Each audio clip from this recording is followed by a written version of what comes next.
sight. Open one eye, put it on sights. It just pull the trigger, kill another nigga, another black statistic. Now he's another victim. Kids and his mother miss him. His story never finished. This is just another sentence. Judge off for life, and now you missing. Missing pages got me missing out on hope. Missing payments, a young nigga steady broke. I'm missing my niggas hunting to a ghost. Now they can't raise a toast, but for them we pour up more. When you really close is when it really hurt the most. And when you really love someone, it's hard to let them go. You took another person's life that you ain't even know, and now that person missing pages cause of hope.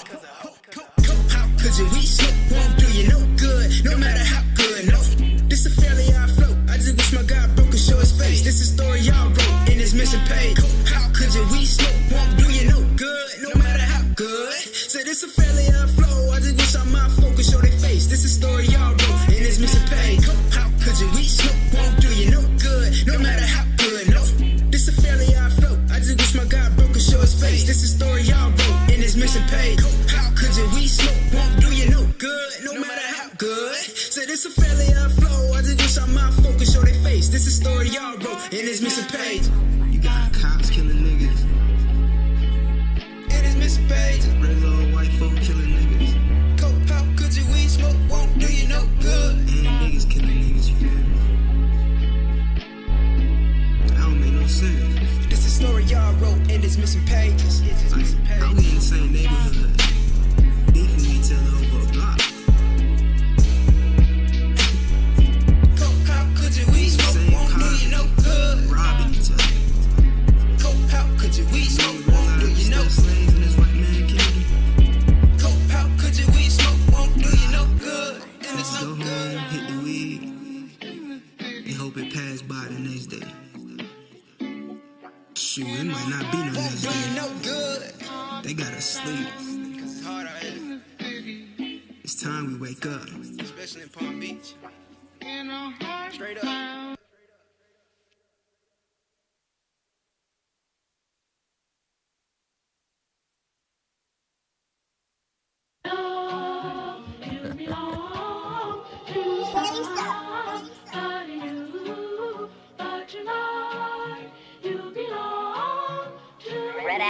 Where's he going with this shit?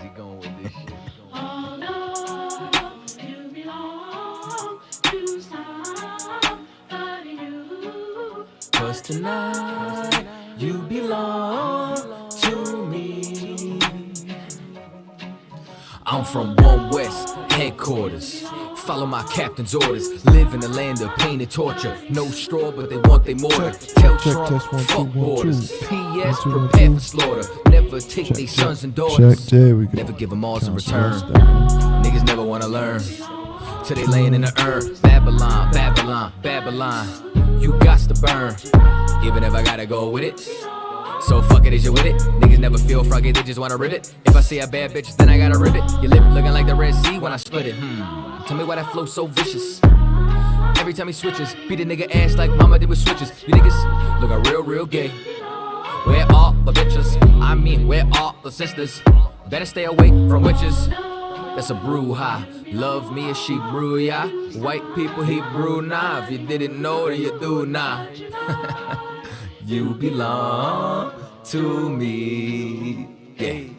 Alright. This nigga's bonkers. From the same city as the Knickerbockers. Name ring bells from here to Yonkers. Or Nicaragua. You niggas too thirsty, you need some agua. I ain't talking Fina. When they kill my dog, I ain't hear shit from Peter. These niggas talk Kent, but they really mean FEMA. Captain cut the eye, got more stripes than Adidas. If you ain't a bad bitch, then get the fuck off my penis. 1-2 step with a meat tree drip. Keep my circle tighter than my meat tree is. If I don't fuck with you, you a piece of shit. When I dip, you dip, we dip, we dip. This the type of shit that I sing to my bitch. No 6ix9ine, we don't sing no snitch. Gotta love that bass. Social distance, I love my space. Tell Karen, get the fuck out my face. We ain't never switching up on our race. You belong to me. It's you, baby. One more time. Gotta love that.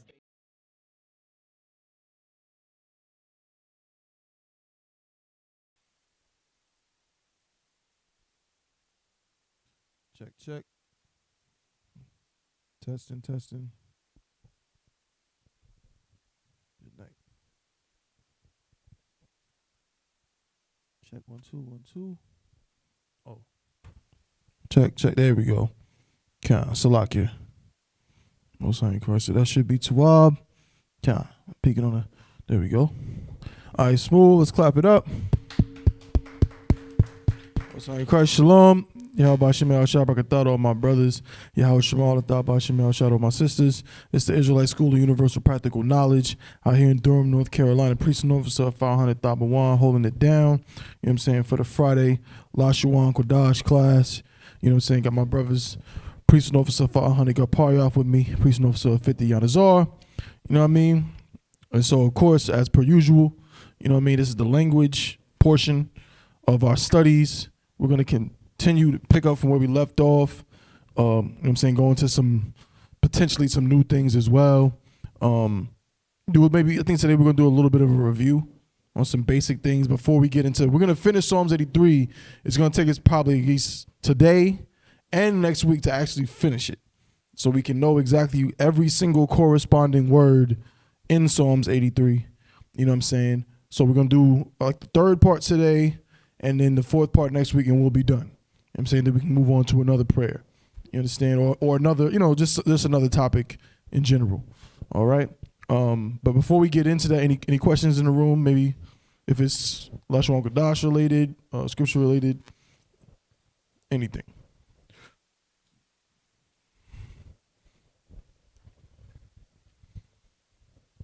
No sweat.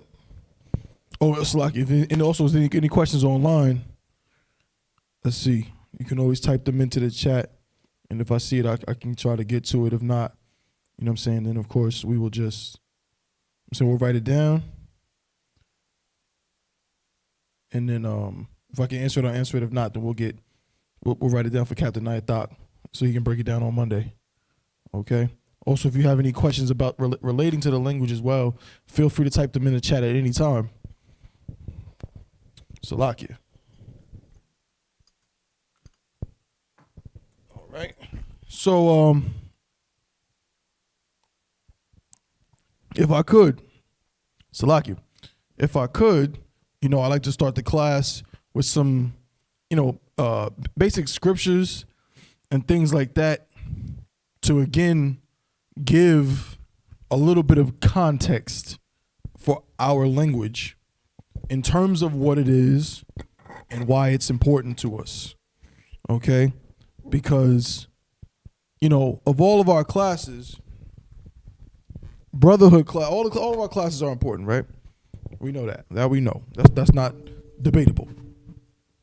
But, you know, each class, at the end of the day, everything we do here in the UPK is crucial to the survival of blacks, Hispanics, Native Indians. And we're going to see, especially as you look now, what's going on in the world today, right? I know y'all seen, I'm going to bring it out on the radio show later tonight, but our brothers and sisters still stuck on celebrating these holidays. And, you know, everybody, new year, new me, right? Like, oh, last 2020, you know, was tough. 2020 was the worst, but I'm excited. 2021 is going to be different. Meanwhile, there's already been about 10 murders in Chicago. Salaki, if I may, Chicago already has 2 murders on record. Today is the first day of 2021. You understand? Is that my phone? It's my phone. Damn. I forgot. Salaki, I forgot now that I got this YouTube Premium. You know what I'm saying? Now just, you know what I mean? When I go out of the app, it still plays. So Salaki for that. You know what I'm saying? No sweat. But yeah, Chicago already has 2 murders on record.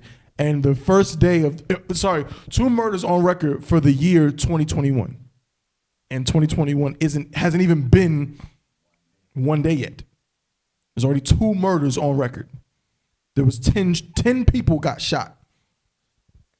Okay? I'm going to bring that out later, but that's just to show you our people are lost, man. Every single year, black people in the ghettos across America use the so-called white man's holidays as an excuse to do nothing but shoot each other and act out. You know what I'm saying? Waste bullets. I know Kapayev is like looking at, seeing it like, oh my God. Like that brother, when it comes to them guns, you know what I'm saying? GP, you know what I mean? This brother knows his weapons. You know what I mean? And he knows the the value, you know what I'm saying, of properly caring for, you know what I'm saying, a weapon you use for self-defense. And you got brothers out there that just take their guns and just go out and just shoot off, just ring out just shots. Just bullets are wasting. All last night. You was hearing it last night. Con. I'm telling you, man. Yeah, guns, fireworks, all that nonsense. Mm-hmm. What you got? You pass with the mic? What you got? Can you hear me? Okay. Yeah, you good. Okay. Should I get, if I may? Please, bring it up. It's ridiculous because, and if you think about it, any other time of the year, just like with fireworks, like you're not supposed to be able to, I forget what the law is. Like, I think only on the New Year's they allow you to do that, but any other time of the year they won't allow you to use like fireworks or anything. Right. But you would just think they would do the same thing when it comes to firearms or something like that. But on New Year's they allow you to fire your gun in the air or something. Right. And show you how wicked our oppressors are. Damn right. I was doing some research on something. I forget what I was looking at, but Vice or something. But I know the police have this device to where it's some sort of sound device, and it's supposed to tell you, like, if somebody fires a gun, it's supposed to tell them what type of gun it is and the location. And I was just thinking about when it comes to New Year's, how people, we like to fire our guns in the air for things of that nature. And I would think back to things like that. Like, it's not illegal. Right. But it just makes you think. It just makes you wonder.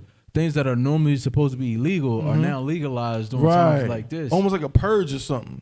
Right. You know what I'm saying? Absolutely. You know what I'm saying? Because you're right. Our oppressor is 100% the devil. He's the devil that the Bible speaks of. And we fall into the trap. And that's why in the ISUPK and the Commander General Yohana, Barakatah Yahweh Yahushua, for the ISUPK and the Commander General Yohana, because we, you know what I'm saying, these brothers, man, these Adawanyam above us have been holding down this truth, are really doing the groundwork to show our people what's right. The Christian church ain't gonna do it because the Christian church is, listen, man, you worried about brothers shooting off guns. The Christian church ain't no better, it's worse. It's worse. You know what I'm saying? Nobody out here is really trying to teach our people how to conduct themselves in this captivity. You know what I'm saying? No one's doing that. All them brothers shooting off guns in the ghettos, those brothers are Christians. Brothers selling drugs in the ghettos in America, those brothers are Christians. I don't care what they call. They can call themselves atheists. They can call themselves Muslims. They're goddamn Christians. You understand? At the end of the day. You know what I mean? And we can break that down, but what you're saying is absolutely true. You know what I mean? Please. And you said 10 murders in Chicago? Or two people have died from their wounds already. Like 2 people were shot and killed. But I believe 10 people, probably more than 10 already by now, but 10 people on this day, after 12 o'clock last night, have been shot. I know for a fact that one cat, again, I believe it was a brother, right? Again, we're talking about Chicago, was driving his car and got hit with a bullet and ended up crashing his vehicle. You know what I'm saying? I don't know if they know whether the bullet killed him or the crash, but every year it's the same. New Year's, Halloween, you know what I mean? 4th of July, 4th of July is just when niggas just, it's like that's the night when you get your, you know what I'm saying, your toolery out. Niggas just go act crazy. You know what I mean? And so that's why what we do is so important, man. We're lost in this place. Don't know who we are. Don't know what language we spoke or should speak. Don't know anything about ourselves to have any pride whatsoever. You know what I mean? How's a black man gonna have pride in America when he's not an American? I don't care how much money you make. You know what I'm saying? I don't care how many businesses you run, how successful you are in commerce or whatever. That's all well and good. But that has nothing to do with knowing who you are and being able to teach your children who they are. A black man cannot be a proud American because he's not an American. You understand? So that's what I wanted to say is that this language class, again, as with all our classes, we need that brotherhood class to teach us how to treat each other because we don't know how. We just don't know how to treat each other straight up and down. Brothers don't know how to treat their sisters. Sisters don't know how to treat their brothers. Man, mothers don't know how to treat their sons. Daughters don't know how to treat their fathers and all the whole cycle. So we have to have a brotherhood class. We have to have a history class and a scripture breakdown. Why? Because they're the same. You know what I'm saying? Sometimes we say Monday history class or scripture break. Why is it the same? Because the scriptures are our history. And our brothers and sisters don't know that. They don't even think to know it or think or care to try to know it. So we have these classes for free so our brothers and sisters can get access to that. Then, of course, on Wednesday, we have the law class. So we can know how to conduct ourselves, man. Know how to how to act. Because if we just go on our own devices, then, of course, we're going to do the wrong thing half the time. You know what I'm saying? The scriptures say the heart is deceitful above all things. Who can know it?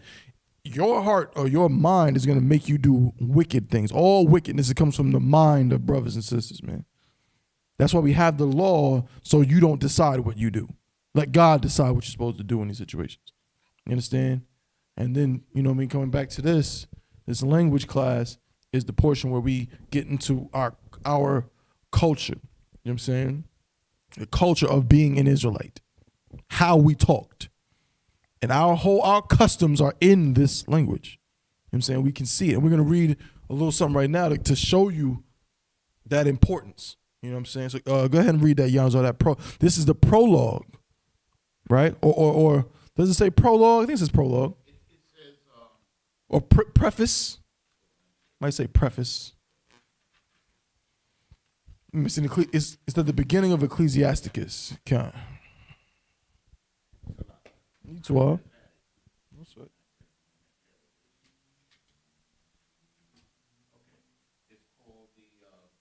Yeah, the prologue. Okay, go ahead.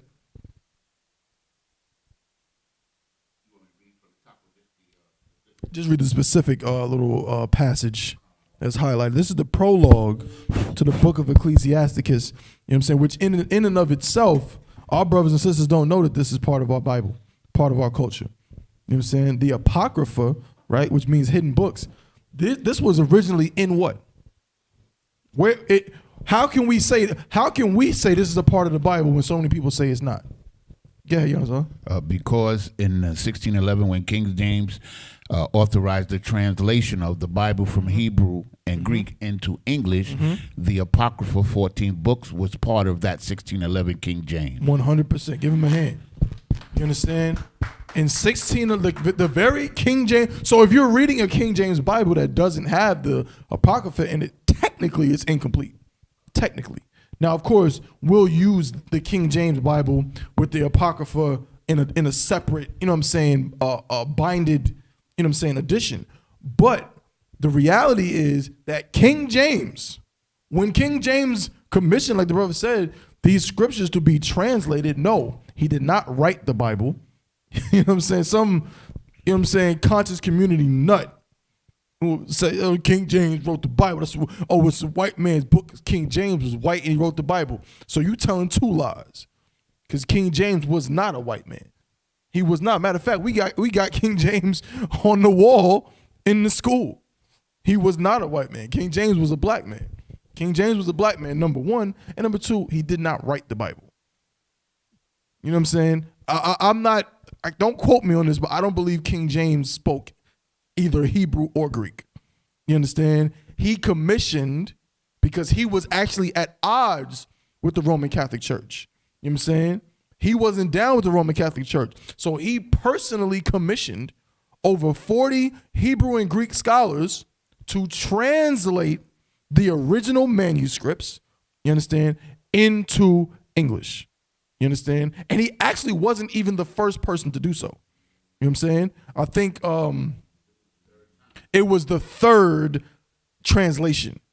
It was the third one. You understand? And mind you, they came from many different, there was many different sources, but the ones that came before the King James one, I believe, have been translated from what's called the Latin Vulgate, which was a manuscript or a copy that was translated into Latin. But King James wasn't translated from the Latin Vulgate. It was translated from the original Hebrew and the Greek. You understand? That's who he commissioned over 40 scholars to do that. He didn't write it himself. You understand? So, but what I'm saying is that when he did that, what was in there? Right. The Apocrypha was just part of it. Ecclesiasticus. You understand? All of those different, the first and second Maccabees, they were in the 1611 King James. So when we pull out the Apocrypha at camp and somebody, you know what I mean, like, what's that? How come you don't know? You should know. That's not part of the. Yes, it is. It was there. 1611, when it was printed, it was in there. You understand? So go ahead and read. This is the prologue to the book of Ecclesiastes, or a portion of the prologue. Go ahead and read that, brother. The prologue for the book of Ecclesiasticus. For the same thing uttered in Hebrew. For the same thing uttered in what? In Hebrew. For the same things that are uttered in Hebrew. Go ahead. Battery. It's dying on you? Yeah, it keeps coming on. No sweat. You go ahead and use this one.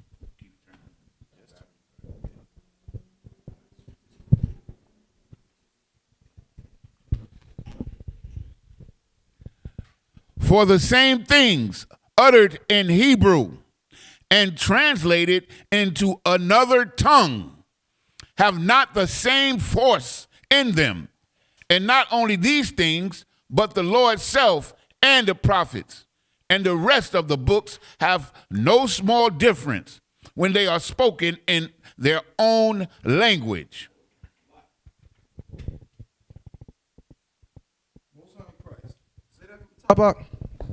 For the same things, Salakia, uttered in Hebrew, Right. and translated into another tongue, Right. have not the same force. So if it was said in Hebrew, what was said in Hebrew? What was said in Hebrew? Go ahead. The Bible. The Bible. The prophets, Jeremiah, Isaiah, you understand? Ezekiel, Daniel, Hosea, Joel, Amos, Obadiah, Jonah, all of them spoke Hebrew, right? The same things that were uttered in Hebrew, go ahead. And translated into another tongue. And translated into another tongue. They were translated into the English, right? Go ahead. Have not the same force in them. Have not the what? Same force in them. They don't have the same force in the language it was translated into. Go ahead. And not only these things, but the law itself. The law itself doesn't have the same force. Does it mean you can't read it in the translation? No, because he's telling you we did our best to translate it. You understand? But he's just letting you know that the original language is where all the force is where all the understanding is, where all of, you know what I'm saying, the real, you know, the nitty gritty of what's being said is. And when it's translated, you understand, it doesn't have the same force. And that's why we have this class. And that's why we're taught the Hebrew in the ISUPK under Commanding General Yohana. You know what I'm saying? So we can understand, that's why we understand the Bible better than everybody else. That's right. Because we go to the original Hebrew. We don't go to the Yiddish. You understand? We don't go to Shalom. We don't go to that. We go to the actual original Hebrew. No sweat. We go to the original Hebrew. You understand? So that's the difference between us and everybody else. Please. You know, one of the things it's a joke for me when I be online and everything. I see brothers named Jeremiah, Yasav, and Jeremiah, Yasav or something like that. Yisrael, Judah. Yisrael, Yehoda. I'll be seeing it too. It's disgusting. It's absolutely insane. You know what I'm saying? Like, our brothers and sisters out here don't know what the hell they doing. Please. When I came into the truth, man, you know, like one of the great things that I discovered, this is why I love this language so much, is that our language is older than all of these other languages. We're the original. That's right. Why wouldn't you accept this? That's yours completely, belongs to you. Yeah. And instead of following behind this white devil, man. Right. And a lot of fake Israelites want to adopt their language. They want to say shalom or shalom or some nonsense. They don't want, and you know what's funny about that? They were never taught that. That's what kills me. All you got to do is look at the history. All these fake Israelite groups, they'll talk about how, I learned up under the 7 heads and Yeshaya and Shar, you know what I'm saying, and this person and that person. You know what I mean? They'll say that, and Ariyah and Marshar. They'll say they learned up under the 7 heads, but you know what the 7 heads never said? Shalom. They never said that. The 7 heads, you understand, the brothers Abba Bivens and them who started One West, 1969, they did not say shalom. They said shalom. That's One West.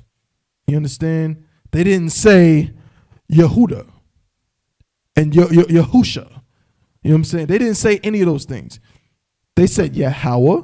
They said whenever you see one of them old tapes, they say by the power of the Almighty Yahweh. That's what they said. You can look it up. You understand? So why are you trying to change it into something that you didn't learn?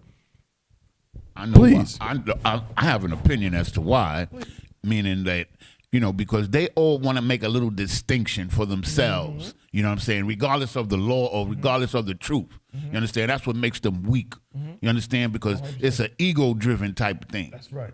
You understand? 100%. Like they want to be a little bit different. Right. I always go back, if I may, always go back to this one Salaki, the water. Most High in Christ. One thing that I learned watching these other groups, and when I saw this breakup from, it was the Sons of Thunder broke off from HOI, and I was following it because I wasn't in the truth at that time.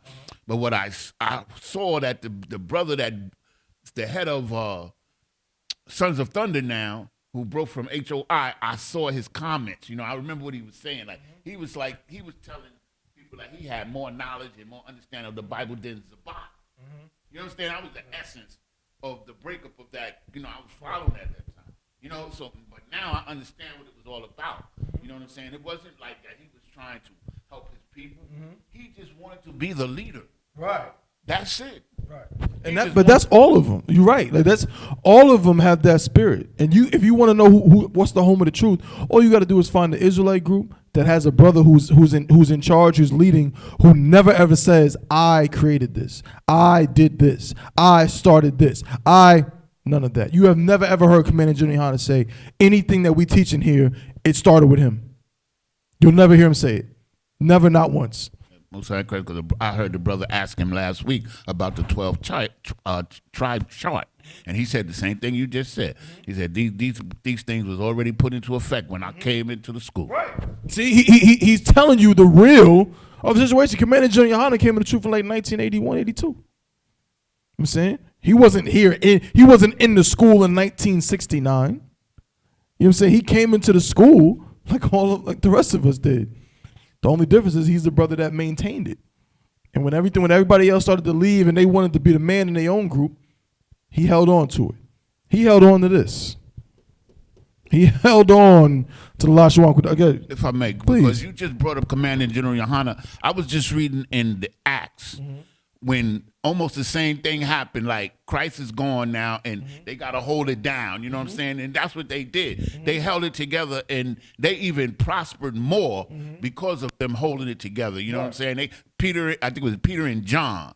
Like they held it together, and they no matter who came up against them, they stood up, and that's why how they got respect, and that's how people knew they was telling the truth. Right. And this is the same thing that Commander General Yohana did. Damn right. Give him another hand, man. That's what it is. We wouldn't be in this class if it wasn't for Commander General Yohana. You know what I'm saying? So, you know what I'm saying? Barakatah Yahweh, Yahweh Shah for him maintaining his truth. You know what I mean? So, read that one more time.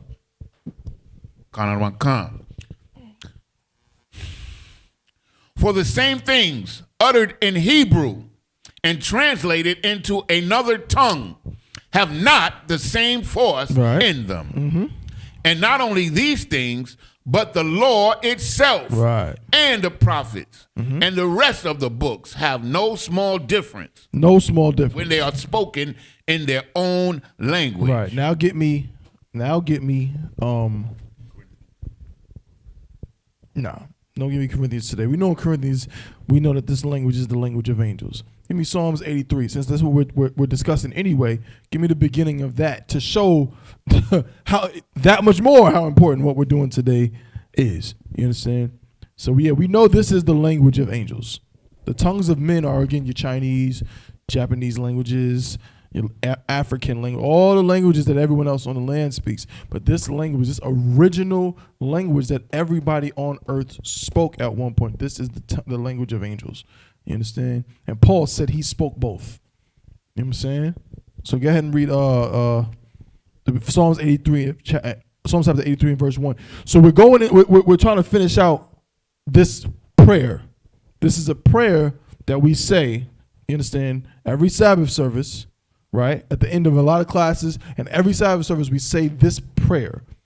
This is King David praying for something, asking the Most High something, right? And we're going to see what it says and how that relates to what we're doing, ironically, and this we're also breaking it down in the Hebrew. So go ahead and read it from the top, brother. The 83rd Psalm, verse number 1. Keep not thou silence, O God. Now, King David, everybody knows King David. Unfortunately, everybody thinks King David was a short, blonde-haired, blue-eyed, sandal-wearing devil who threw a rock at another blonde, blue-eyed, but tall devil and knocked him down and won. David and Goliath. That's what people in people's heads, when they think of David, they think of a little white boy. Let's just call it what it is. That's what they think of, a little white boy. Fake Israelites think King David was a little light-skinned black boy. That's what they think. Brothers, I'm just telling you, the scripture says what? That he was ruddy. And they think that means that he was light-skinned. This is what happens when you're in a fake Israelite group. You nigh unto believing what the devils believe. The devil says that King David was a white man. You in a fake Israelite group, you think ruddy means he was the same complexion as Malcolm X. That's not what ruddy means. You understand? That is not what ruddy means or anything. Ruddy just means, now, was King David light-skinned or dark-skinned? He was dark-skinned. How do you know that? Because he says so himself. Mm-hmm. What did he say? He said, I'm black. That wasn't King David that said that. Oh, that was Solomon. That was Solomon. But you're close. Salakia, but Solomon, Solomon is King David's son. So you are who your father is. True, right? But as far as his King David's actual complexion, we don't know. He could have been a relatively lighter-skinned brother. He could have been a brown-skinned brother. He could have been a dark-skinned brother. Again, if I'm wrong, you know what I'm saying? Somebody let me know. But I have never heard a breakdown telling us, we know Yahushua was what? Black. Yahushua was black. And if I may. Please. And it makes sense because, like, that whole bloodline of strong, yeah, man. Right. It's know, very possible. Go ahead, please. If you can go from Solomon to Christ and they still black. Right. You understand? It's very possible that King David might have been dark-skinned.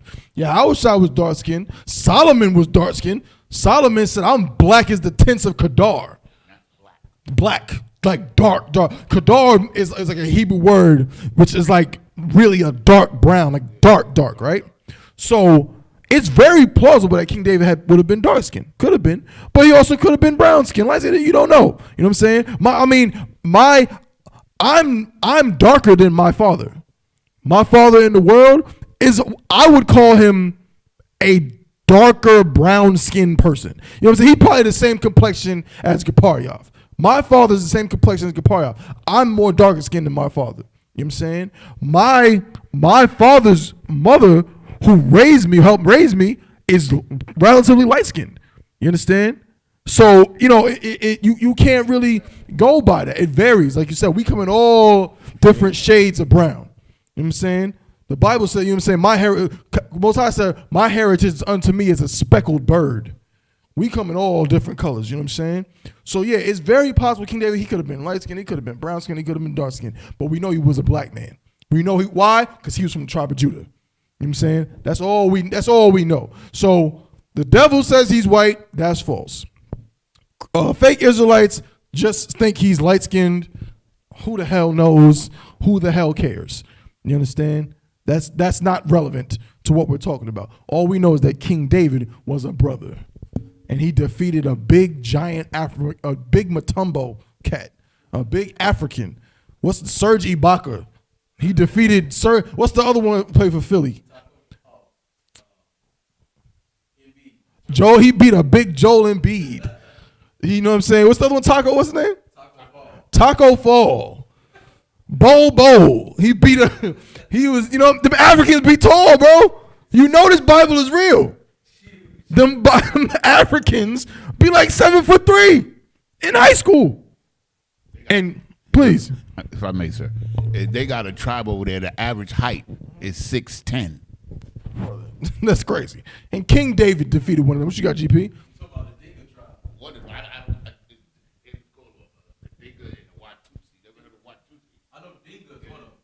Damn. And they just 6'10", just the average. Off rip. Good night. That's crazy. That's true to the day, not a long time ago. Right. Now.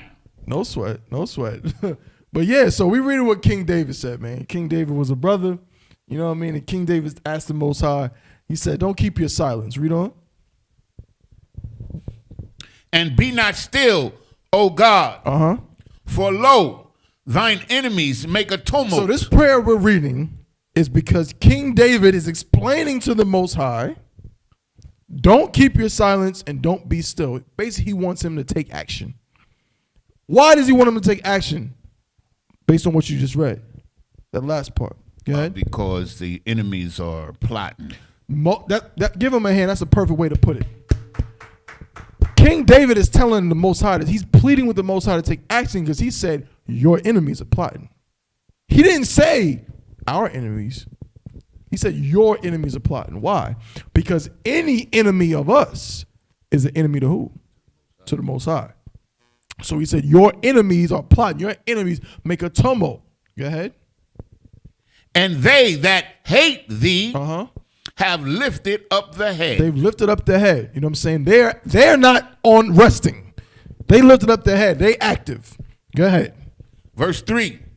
They have taken crafty counsel against thy people. They're taking crafty counsel against thy people. They plotting together against your people. Us, blacks, Hispanics, Native Indians. Read. And consulted against thy hidden one. And consulted. Had a meeting, got together, and tried to devise a plan, right, against or contrary or adversely to your people. Go ahead. Verse 4. They have said, come and let us cut them off. This is what they decided.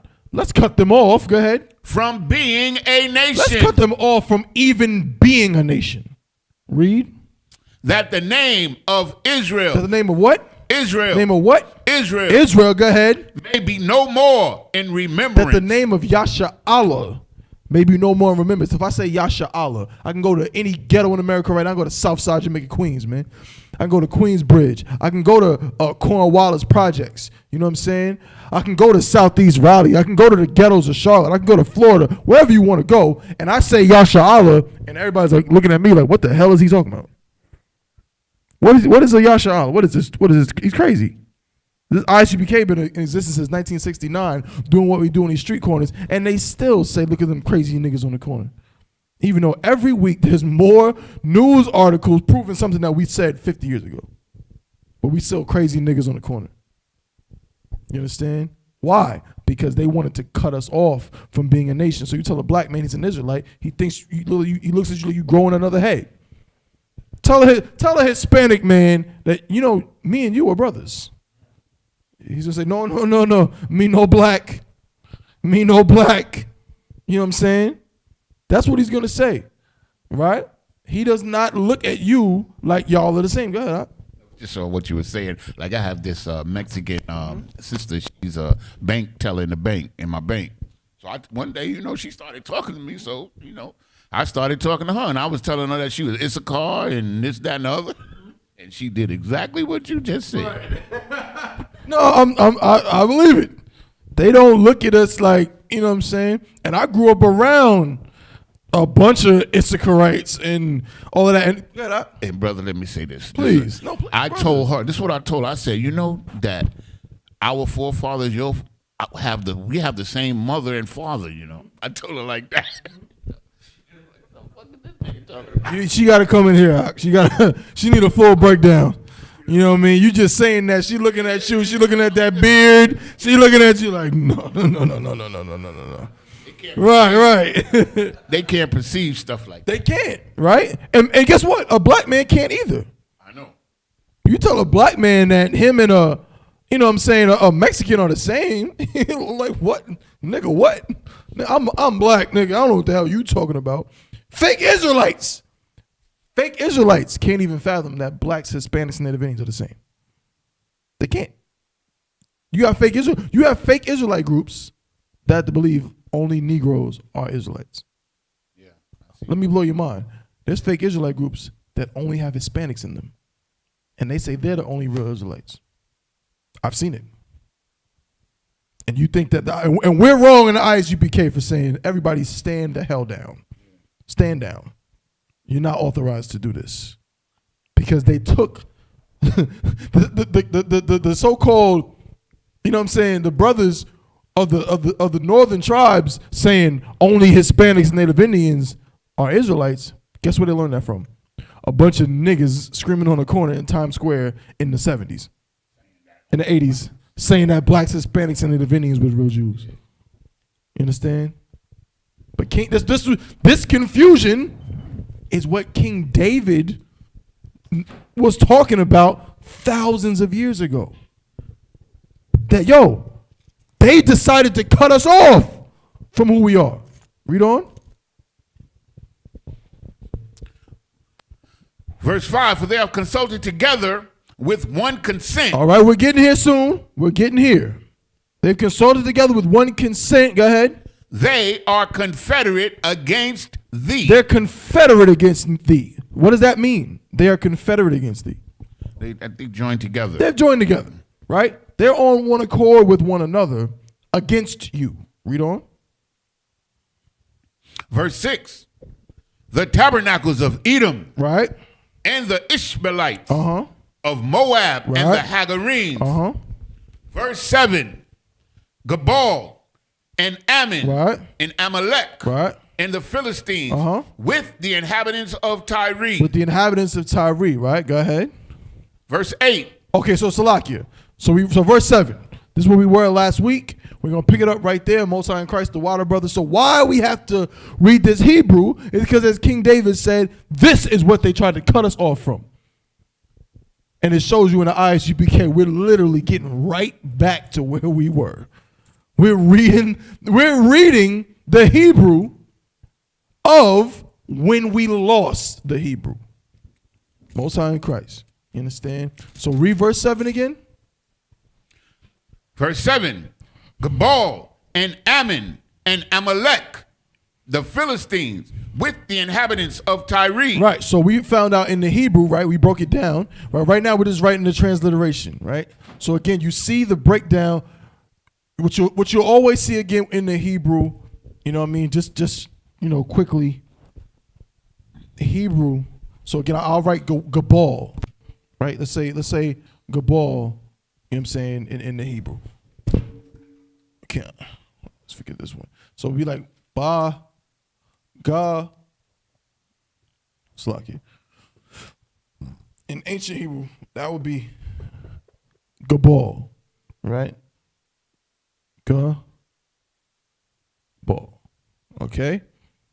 And you see, these are all consonants. All consonants. Ga, ba, and the la, right? That short A sound is always there. That's how it's all connected. It's always short A sound. That's why you don't see in the English, you see a E, a O, and things like that. An I. We have an I, but it's still not a vowel in the traditional sense. All right. But when you connect these, Gabal, it's that short A sound. So if we write it in English, you see the ga, the ba, and you see the la is actually the same symbol, right? So it remembers from right to left.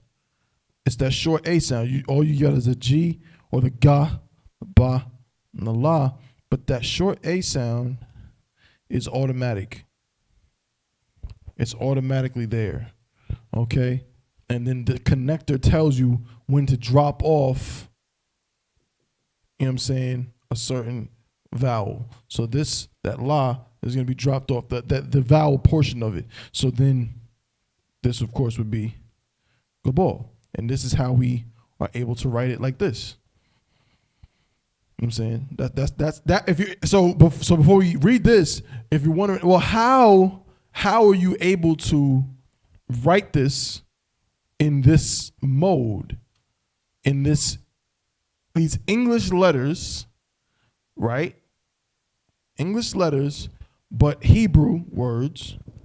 And how do you know, let's say you're reading the ancient or you're reading the Assyrian, how would you then transfer it? Or again, the proper way would be say transliterate it into this. How do you do it? Well, this is how you do it. So let's take another word here. Let's take Ammon. In the English we read Gabal and Ammon and Amalek.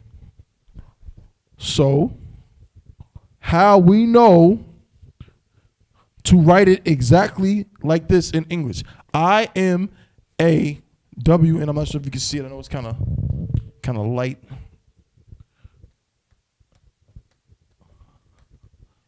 I'm a one, right? How we know to do this is just by looking at the Hebrew itself.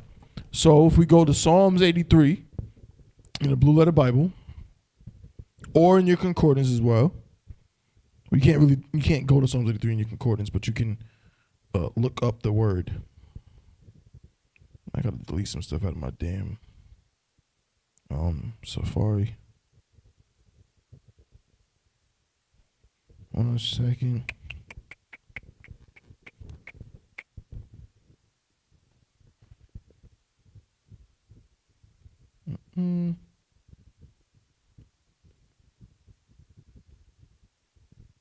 Salakia. I got way too many tabs open. All right. So go to Blue Letter.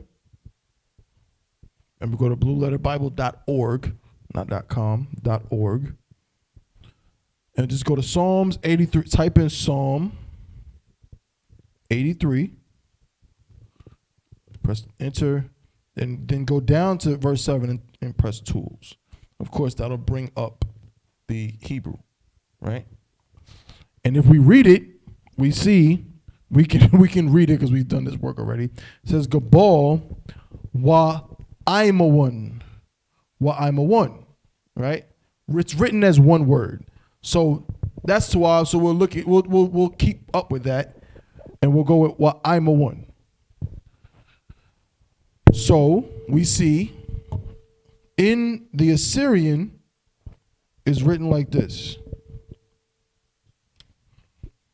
This is how it's written in Assyrian.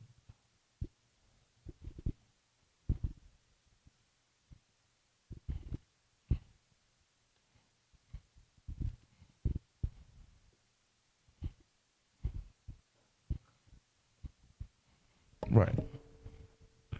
Wa, I'm a one. Now, we can look at our chart, right?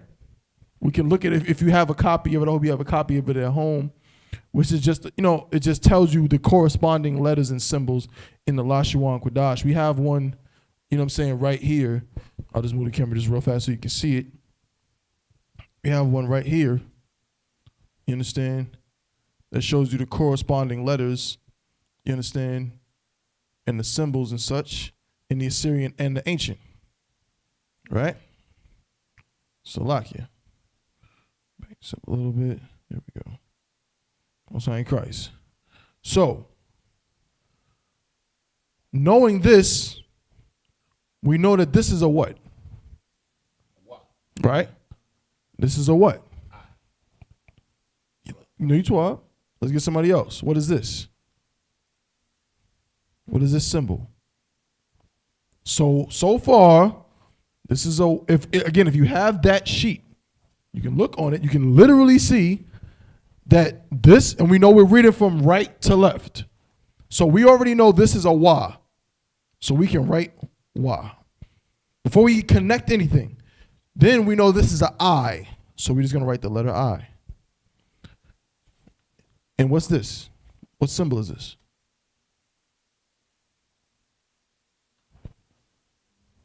It's what? A ma. Right? Ma. We can write ma. And this is what again? What is this again? So wa again.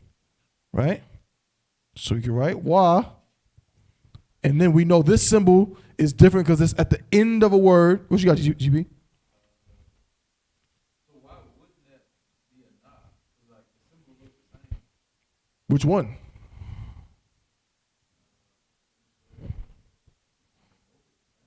Which one? Oh, sorry. The one you said was wa? This looks like what? It looks like the na. Are you looking at blue letter? No. I was looking at the LASHAWAN. Let me see. Wind blowing the door? Yeah. Hold on. Did you put the orange cone? Yeah. Can I just hold this real quick so I can show them? Yeah, I was looking at that. See, no.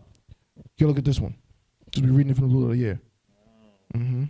And if you got a copy of the test, that helps you as well. I'm going to give this right back to you. I just want to show them on the screen. Right? So it looks something like this. Understand? Looks something like this. Give you all the symbols. Understand? And so now, this last one, right? It's like, this is the na. So we can just write na. Again, I know I don't got a lot of room, so Salakia. Na. So all of our, we got 1, 2, 3, 4, 5 letters or symbols, all corresponding to a transliterated, right, form. Meaning what? Meaning we're taking the Hebrew symbol and giving you the what? The what equivalent? Go ahead. Right, but the English equivalent. We're using transliteration means we're using English letters. Really, transliteration means using any language's letters to mimic the sound of another language. Whereas translation means what? To mimic the meaning of a word in another language. So this wa is the sound that this Hebrew letter makes, wa. In order to mimic that, we write what? W-A. I, we write the letter I. Ma, M-A. Wa again, W-A, na, N-A. But this is at the end of a word, okay? So now here's the kicker. The unfortunate thing is that unlike the ancient that has connectors, we don't have that in Assyrian. We don't have that.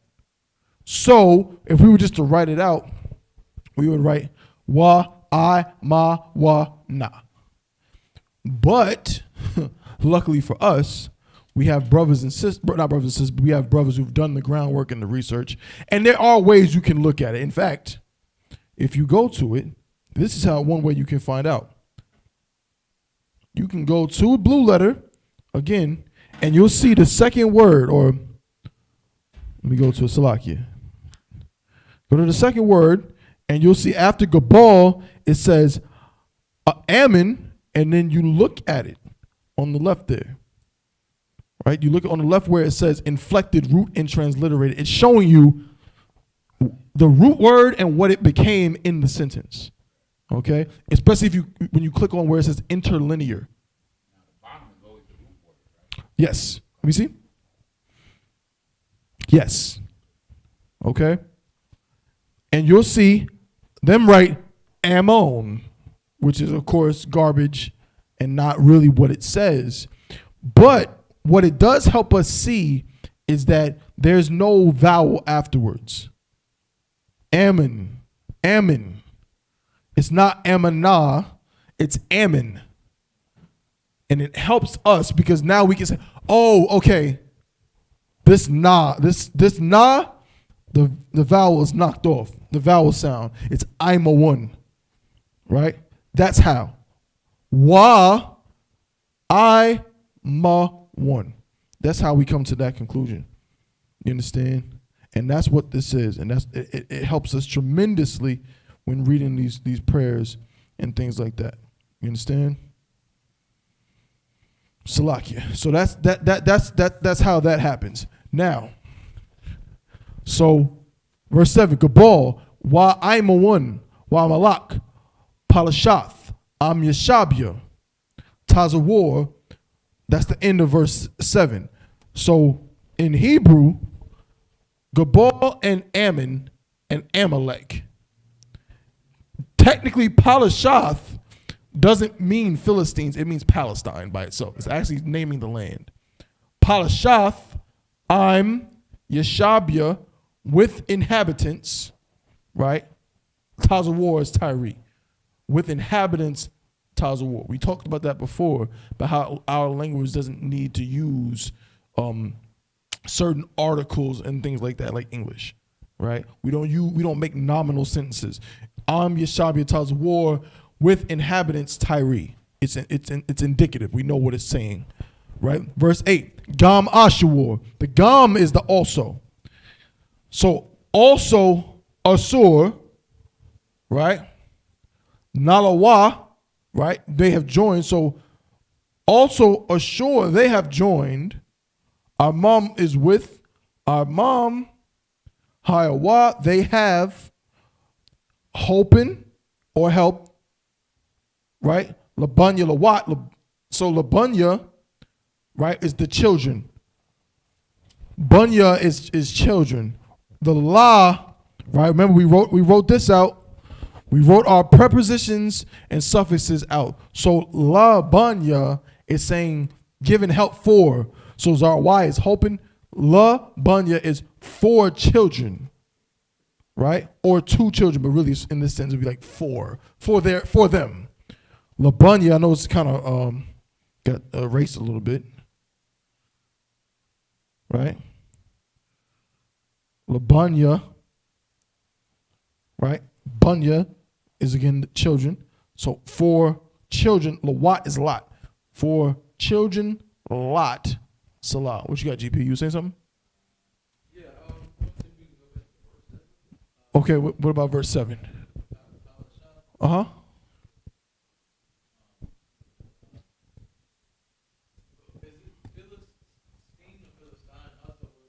In English, I would say Philistines. I would say Philistines. The Philistines with the inhabitants of Tyre. That's how it's pronounced in English. The Philistines. Now again, of course, there's the confusion because we know the Philistines are what? Are Africans. But if you look up the word, if I'm not mistaken, that land is now called what? Palestine. Palestine. And the people in Palestine are what? A mixture of Arabs and Greeks. Right. They're a mixture of like Arabs and other stuff. So you see Philistines and you think who? If I say Philistine, who do you think of in the Bible? Samson. Samson was a Philistine?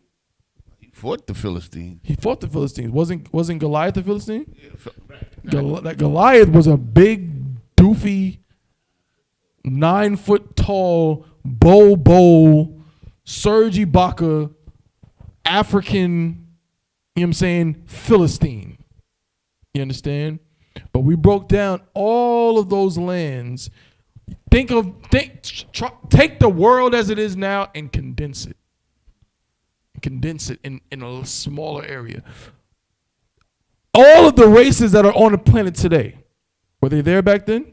Khan. They were all there back then. We were just concentrated in a smaller area centered on what they call in anthropology now, what they call it, the Fertile Crescent, right? Or this area near the Mediterranean Sea. You understand? Near the Mediterranean Sea, and that's the main concentration. So yeah, these people were Africans, or what we call Africans now. They're Hamites.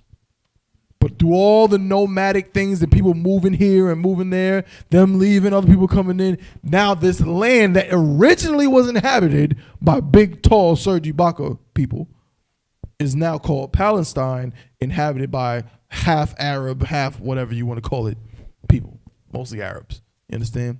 But yeah, Palashath is the biblical phrase for Palestine. Any other question?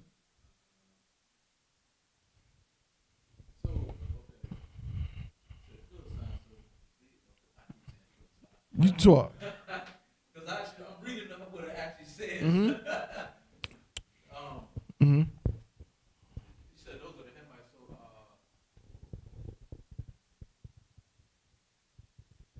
I didn't know that's what they were referred to as. I thought Hamites was called something else. I thought Hamites was just Hamites. I didn't know that was also. Hamites. Every single race has tribes. Every single race of people has tribes. You understand? So Ham is who? Who's Ham? Yeah, you understand?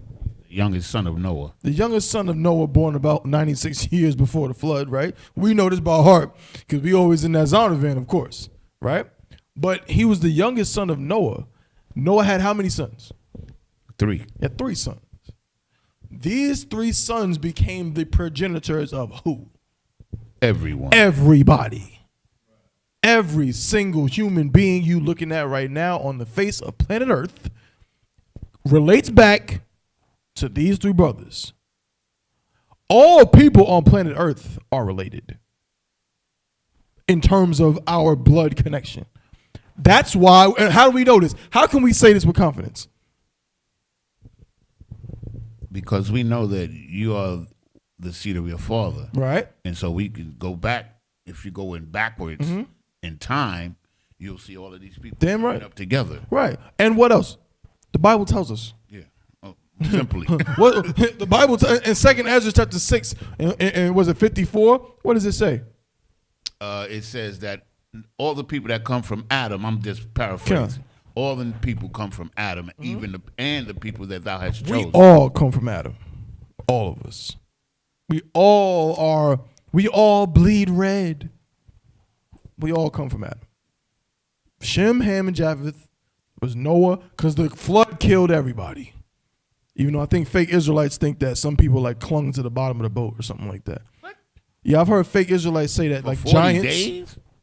Fake Israelites believe that giants were real. Like not like 9 foot tall Goliath giants. 30 foot tall. Yeah, like niggas. 30 foot tall giants. They think, you know where it says there was giants in those days, and the daughters and the children, you know what I'm saying, and the Most High saw the daughters of men. They think that angels came down and used their angelic penises and put them inside real women, and I guess, you know what I'm saying, they skeeted angelic sperm, I don't know, and made giant That's in people? that book of Enoch, man. Oh, really? Sounds about right. So, yeah, they think there's like 50 30 feet tall. Yeah, like 50 foot tall giants, and that they had to, because people would be like, well, what happened during the flood? And I saw one time somebody say what happened was they hung on to the bottom of the ark. So the ark was on the water, and the giants were like hanging on beneath the ark, and that's how they survived. I don't know. Yeah. It's crazy stuff. But yeah, no sweat. Yeah, all different tribes. So Ham, you know, we read it in the Zonovan. It tells you he's not the father. He's the father of the dark races, but not the Negroes. But who? The Egyptians. Yep. The Libyans. Yep. The Ethiopians. Yep. What's the other one? The Libyans. So that's already 2 tribes. And the Canaanites. So Canaan is a tribe. That's where Palestine came Right, from. exactly. Canaan is a tribe. Ethiopians are who? Cush. Right? And then, of course, you got the Egyptians. Yeah, there's all a bunch of different tribes of big, tall, doofy Africans. And Put, right? So that's what that is. Good. Yeah. Please. God. So if that okay, so the Philistines are the Africans. So is there any reason why, like, I guess speaking just for the UPK, like for instance, earlier when you were talking about some of the NBA players like Joel Embiid, you didn't refer to them as the Philistines. You referred to them as Hamites. Is there any reason for that, or I would have to know more of where they come from to say, like, if it's a big doofy African from South Africa, he's a goddamn Canaanite. Okay. You know what I'm saying? If it's a big doofy African from Sudan or something like that, he might be an Egyptian. It's possible. Okay. You know what I'm saying? It depends on where they're from. Okay. So you're just saying Hamite just as a general just a general term to mean a big doofy African. Right, because we don't know the exact right, exactly. Okay, I got you. That's what I'm saying. You know what I'm saying? Just like I may see a devil and I may say, you are Edomite. And he may be, no, I'm Jewish. And I'm gonna be like, oh, you Amalek. You still an Edomite. Right. But you just made it worse. You're specifically Amalek. Right. You know what I'm saying? So yeah, so you gotta have a little more background to know exactly what tribe of big doofy Africans they come from. Okay. All right. So now.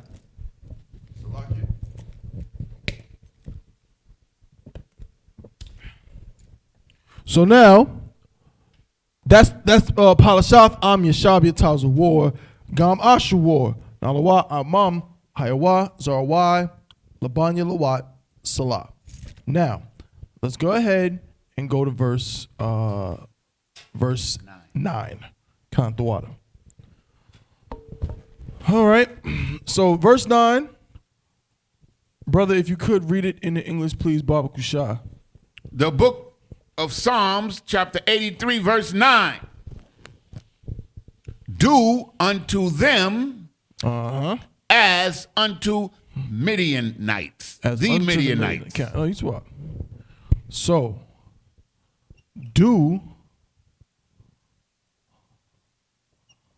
unto them as unto.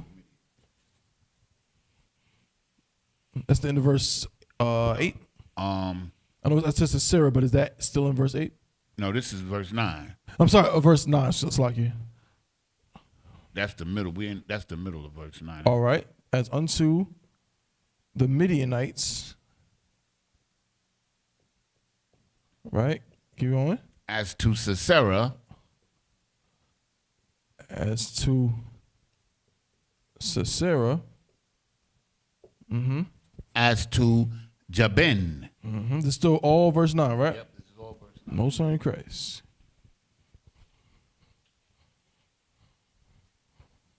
As to Sisera. As to Jabin. Is that the end? No. At the brook of Kison. As to Jabin. At. Brook of Kison. At the brook.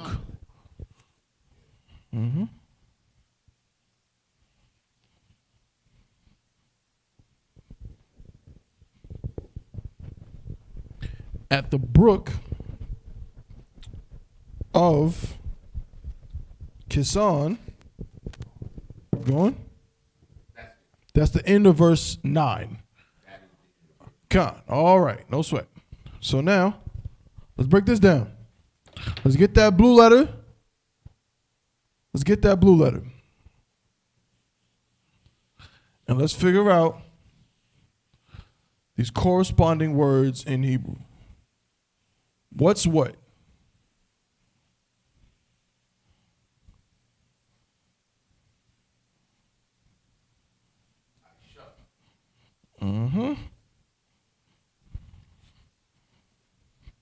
Anybody know what Aisha means? Most High in Christ. Smooth like that. In fact, to Aisha, let me see. If I'm not mistaken, we use Aisha in a few prayers.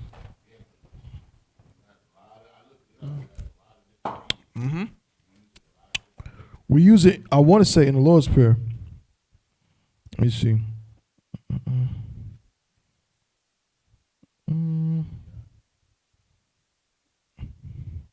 Come.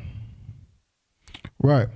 In the Lord's Prayer, we say, Abanawa Shabbat Shemayim Kodash Hayasham Ka. Malak with Kataba'a Ratazaka Haya Aisha. Aisha. Aisha in the Lord's Prayer, so Haya, right, is to be, right? Your will be, Aisha means done, right? So Aisha really, it almost means to accomplish or to carry out. Right? When we take an order and we have to get an order carried out, if we carry it out, if we did the order, we Aisha. So Aisha, where's the blue joint can? Aisha.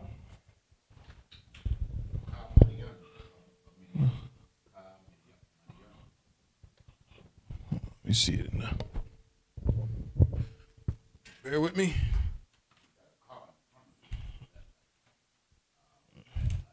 Wait. Can. So Aisha Laham. So who's gonna write it out? Who's gonna write it out? It's darn blue. Where's the other? There it is. I knew something was up.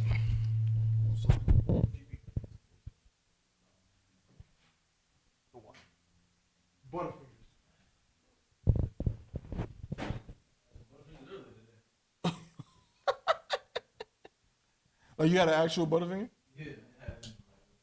Oh, that's the joint. Ashalaham, right? Ashalaham, Kamadian.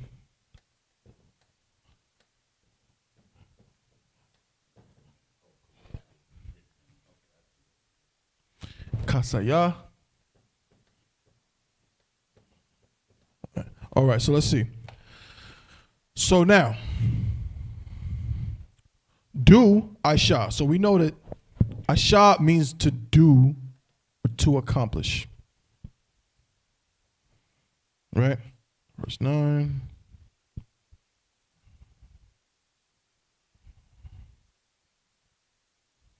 So, laham. Preposition, suffix, pronominal third person, yada, yada, yada, yada. You got to go to the interlinear. You see it? Mm-hmm. And it'll tell you whether or not, sometimes it doesn't correspond to an actual translated word. So let me see. That's verse 7. That's no sweat. 1 second. I'm trying to see something else. Right. The laham, if you actually, there's a way to look up it says Hebrew preposition, suffix, pronominal, third person, masculine, plural, right? The laham really, kan, to them.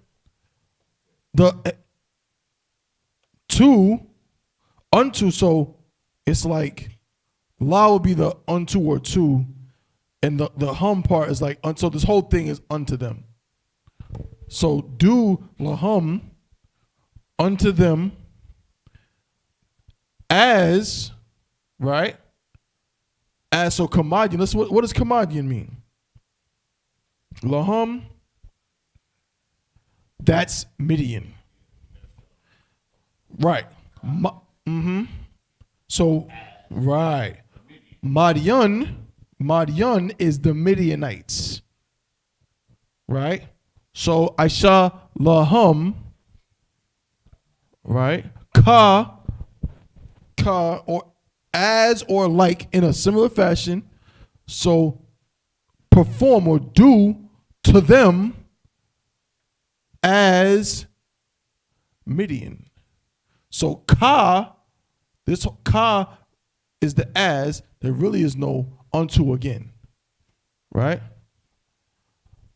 Do to them as Midian.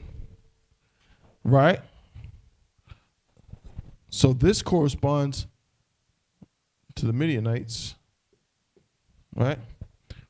Kamadian. The next word is ka saya. 1 second.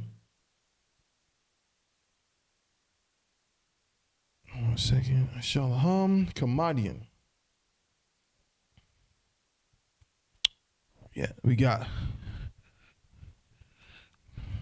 Kasaya Sara'ah. Now check this out. I'm going to move this because really, this should be right here. Kasaya Sara'ah. This whole thing corresponds to as to Sisera. Sisera, we see these connected, but really it's the ka is as to, really as, it's like it, as to or as. Sisera is saya sara'ah. Saya sara'ah. Right? Sisera is the name of a Canaanitish king, right? So these are more Africans. We're gonna find out, but I'm pretty sure they are. So I shall perform or do laham, to do to them as Midian, as Sisera. Right? Next part. Right? Kasaya, Sara'ah, Kayabian. I think y'all see where I'm going with this.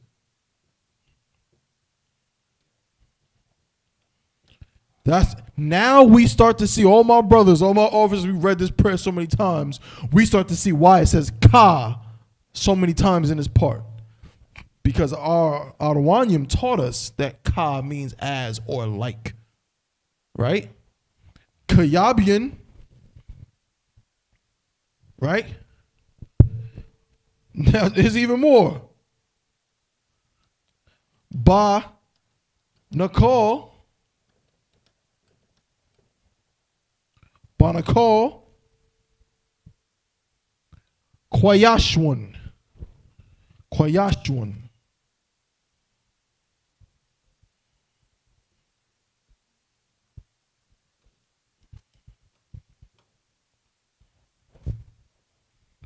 So, ka saya sara'ah means as Sisera.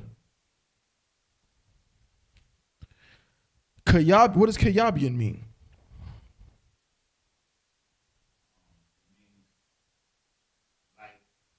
Right, Most High in Christ.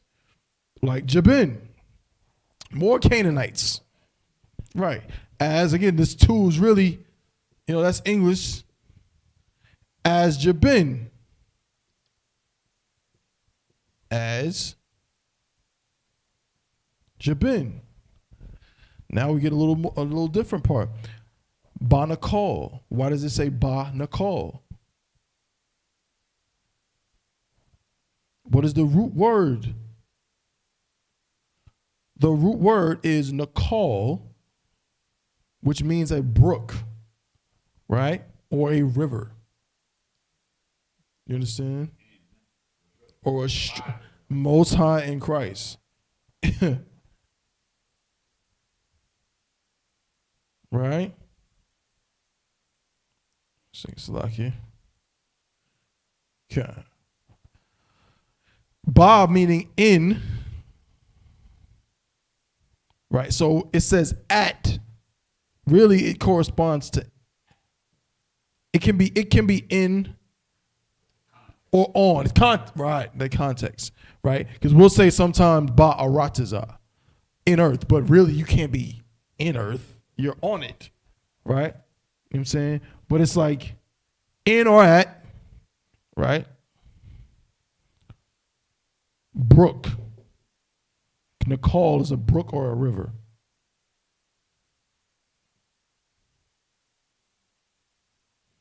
A brook is a body of water or a stream. You understand? And of course, we already know what's coming next. We already know what's coming next. Because then Kison,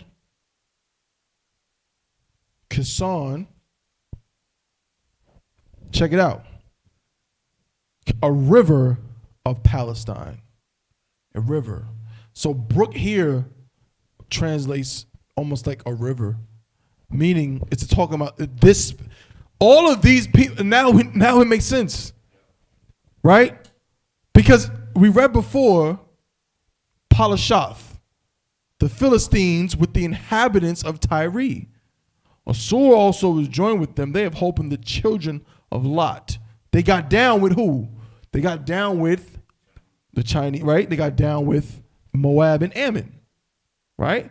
But now it says, due to them, as unto Midian, Africans, Sisera, an African king, Jabin, an African king, Bonacol, okay, please. The Midian, like when Moses left Egypt, he went to live among them, right? Africans. They were Midianites. That's where he married that woman. An African. And his brother and sister were mad at him, right? And the Most High had to tell them, like, yo, chill. Yeah. Because she was trying to, you do what? Usurp his authority. And he's like, listen. First of all, because when Moses married that heathen, was he in the truth at the time? He hadn't even been to the burning bush yet. Go ahead, please. He was out there with them 40 years. Mm-hmm. Yeah, he was there for a while. Long time. I was reading today. He was out there like 40 years. Right, come on. He was 80. He was 40 when he went out there. He was 80 when he came back. Yeah, it wasn't no short amount of time. I know we watched the movie. He had 2 sons. And they were grown men. Right. We watched the movie. We watched Prince of Egypt, and we think, oh, he was out there for a couple weeks, and then he went back to Egypt. Like, let my people go. Like, they give an account of it in the book of Acts. In the book of Acts. Get the water. They give an account of it in the book of Acts, and in the book of Acts, it tells that he was 40 years old when he left. When he killed the man and went out into the desert, he was 40, and when he stayed 40 years with the Midianites, and he had 2 sons. Most High in Christ. See, that's the That's in thing the you book don't of learn, right? You have some GP?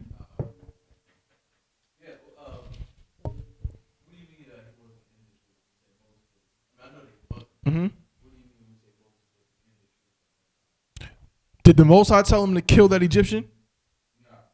Did the Most High tell him to go live amongst the Midianites? No. Did the Most High tell him to marry a heathen? No. Did the Most High tell him to go back to Pharaoh and tell him to free my people? Yeah. He was in the truth then. When the Most High is telling you what to do, that's when you're in the truth. When you making your own decisions, you're not in the truth. You know what I'm saying? Moses, he wasn't there yet. You know what I'm saying? Now, again, what he did was, in the spirit, it was righteous because he saw the oppression of his people. Make sure you turn the joint. He saw the oppression of his people. You know what I'm saying? But if he had been, would the Most High have ever told him to go marry a heathen? No, never. The Most High would never tell him to go marry a heathen. Right? And that's why he went in on Aaron and really Miriam, because she tried to usurp Moses' authority. Like, I mean, she was on something like, yo, wait a minute. What's so special about him? We his siblings. And she said, God spoke to us too. Right. Like that. Yeah, God spoke to us too. You know what I'm saying? He marrying heathens. And the Most High turned her into a goddamn white woman before we lost her mind. For a minute, she was a damn devil. Like, oh, snap. You know what I mean? Like, whipped her right back into shape. Right? But now when we read this particular part, it makes One second. No sweat. Where am I at? Bear with me. I want to go to the blue letter so we can break this down and see why it's saying what it's saying. Okay, here we go. All right. So we see the Midianites, right? Africans. Sisera. It says the name of a Canaanitish king. Then we see Jabin, the name of 2 Canaanitish kings. Then we see, right, and then do unto them as unto the Midianites, as to Sisera, as to Jabin, at the brook of Kison, right, which is a river of Palestine, which is where they were dwelling. All right, so QADASH is Kison. Right? So again, if we read it in English, how it really is more so in Hebrew, it would say, do unto them as Midianites, as Sisera, as Jabin, at brook of Kison, or at river of Kison. So in other words, these were people that were at war with us, and the Most High helped us to kill those We're bastards. about to read right? that. Okay? Okay. So everybody got this? Most High in Christ. So like, yeah. Let's take a quick picture.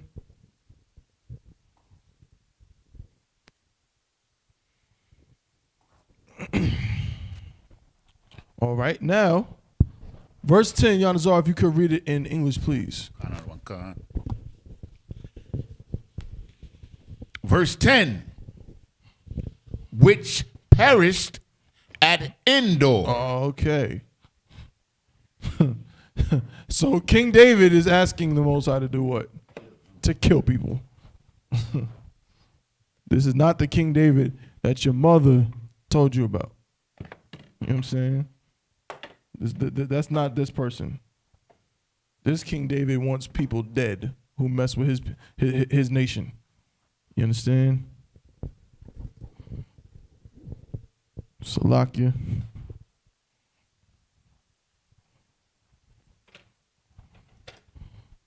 Which perished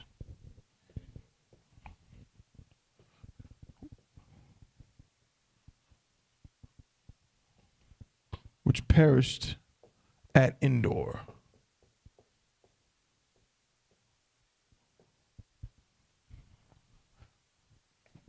Sweat. Salakia. I believe the next part is they became as dung for the earth, right?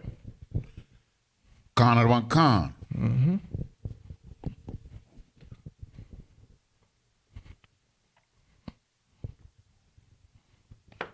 Which perished at Endor.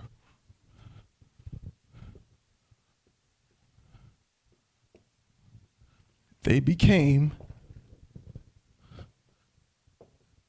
as dung for the earth.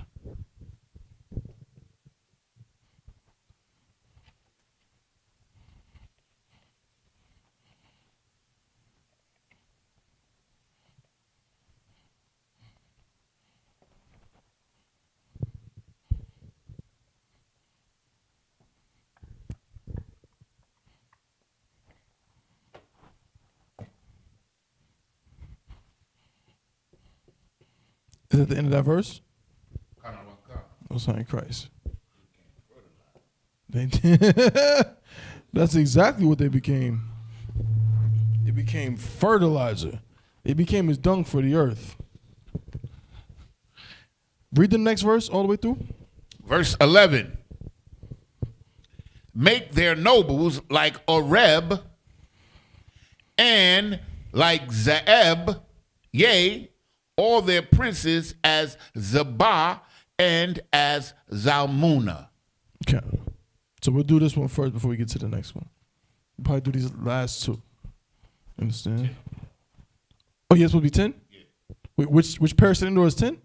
Okay, I'm tripping. Salaki. The water. No, the 9 was up there already. So Con. 10. All right.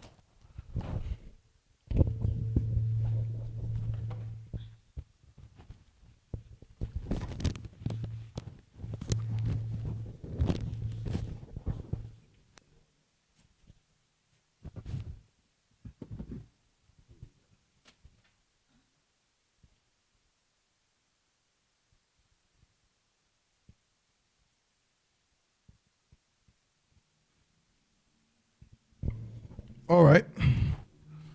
Now,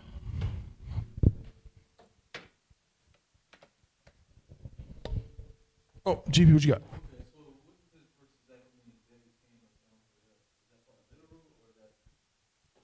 It's literal.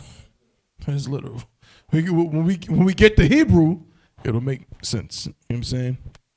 So, beginning of the verse 10, Salakia. Okay. All right, so verse 10 begins, Na Shamadwa. Na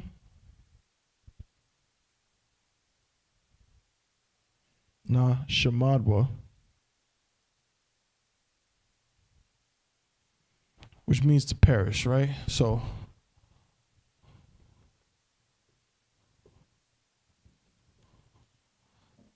Na Shamadwa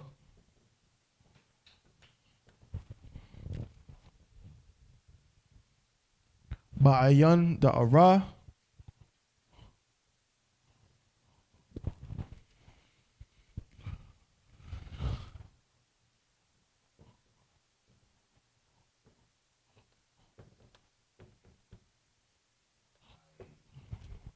Ba'ayan Da'ara.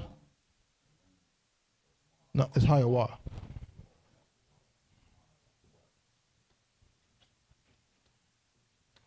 Hayawa. Daman.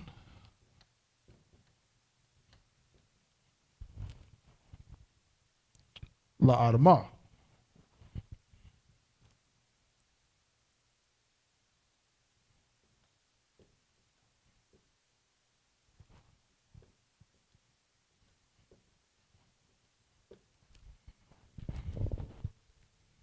Okay. No sweat. All right, so here we go.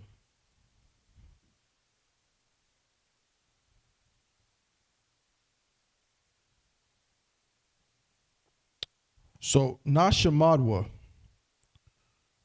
Shamad means to perish. It's a verb meaning to perish or destroy. So, Na Shamad, so really there's no, it says which perish, but really there's no which. Na Shamadwa would be like, you know what I'm saying, they perished or something like that. You know what I'm saying? That's really what that kind of would translate to.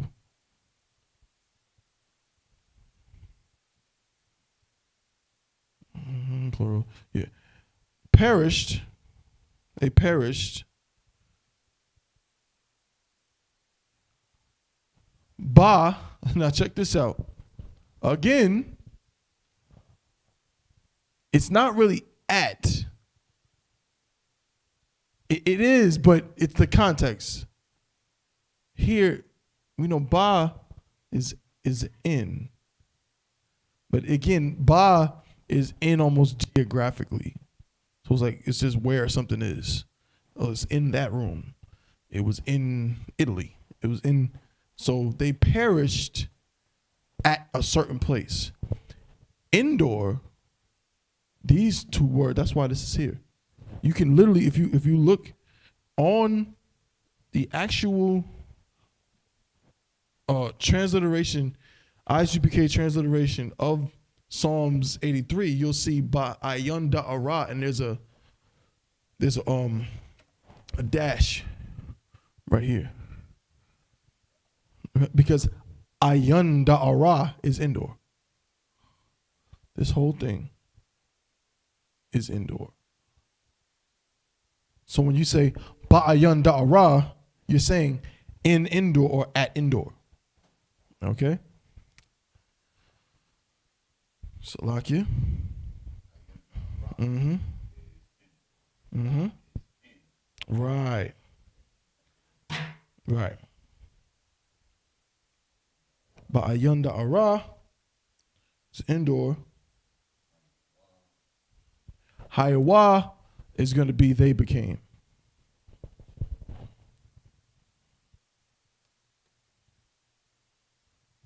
They became. 1 second. Mm-hmm. I got it in my notes. Just gotta find it. Right here.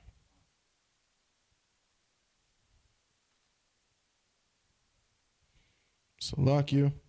Oh, here we go.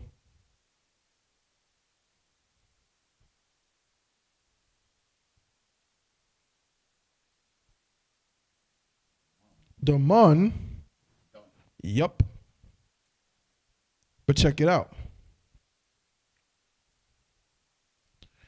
It's dung, which of course is feces, right? But check it out. If you actually look it up, it tells you, it says manure, but it says always of corpses. It's always figurative. Daman is always talking about a person who became fertilizer. Isn't that how niggas talk? That's how niggas talk, bro. Like, yo, he under the dirt. He got turned to fertilizer. You know what I'm saying? We talk in that figurative language. You know what I'm saying? I know back in the 40s they used to say, you know what I'm saying, yo, he pushing up daisies. I bet you they took that from brothers. Because only we talk like that. You know what I'm saying? Like that figurative language, those metaphors. So daman translates as dung or manure, but in the sense of a dead person. And the carcass of Jezebel shall be as dung. They became as dung. They shall be for dung. Even the carcasses of men shall fall as dung. But they shall be as. Every time you see this word used, is used in that sense. You understand? Daman means they became dung. Now, here, La again is 4, right? Adamah here, it doesn't use aratiza because it's not talking about actual land. You know what I'm saying? It's more so talking about, let me see, go to it. Adamah means soil, country, earth, ground. They were fertilizer. They basically, you know what this is basically saying? They blended in with the ground. They were pushing up daisies. They became La Adamah. So now I'll just do it like this. I'll just take this, boom, boom. They became as dung or fertilizer for the ground. You know what I'm saying?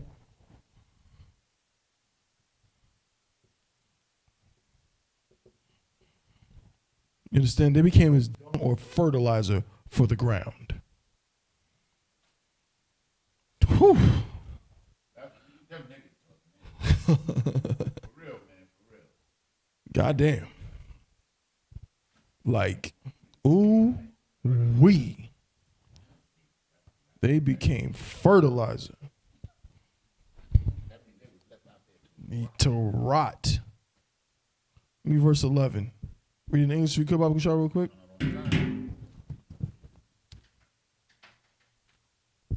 Verse 11. Mm-hmm. Make their nobles like Oreb.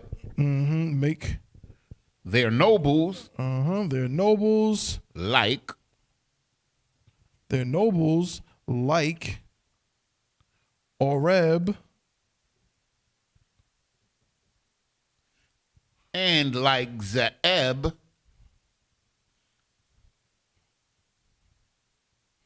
and like Zeeb, which yea, yeah, or something like yay, all their princes, all their princes,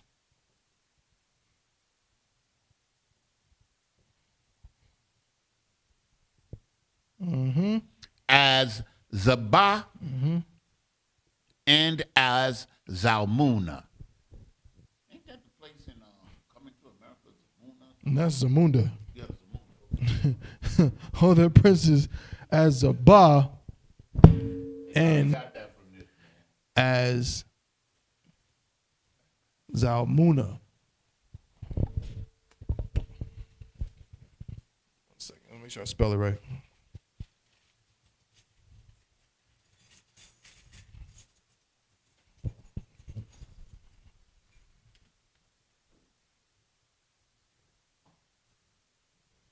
And that's Zalmunna. All right. So, let me see some other Zalmunna real quick. Is that some more Africans?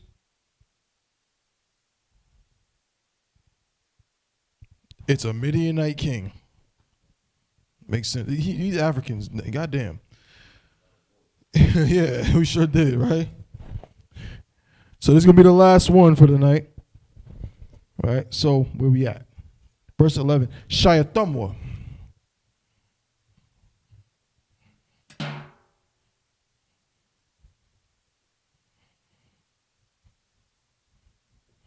Shayatamwa.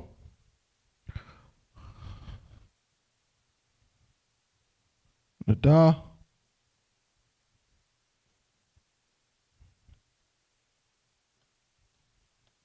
Yabmawa. Ka'irab.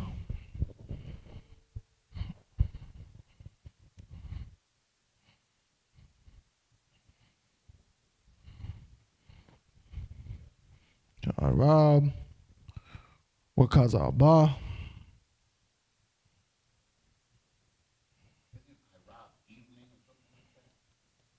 Oh, I'm not sure. Yeah.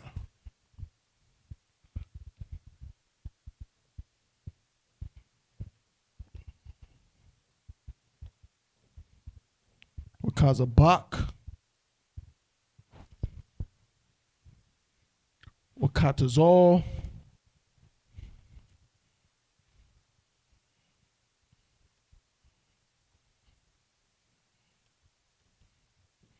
Mana'ai.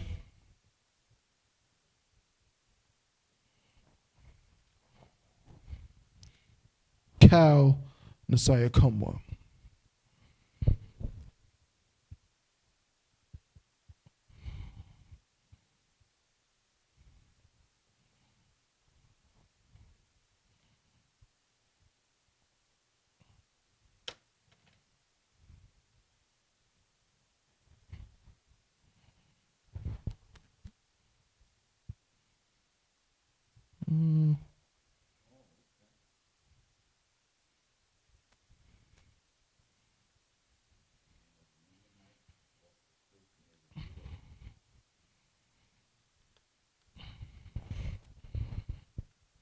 Cal Nasaya Kumwa.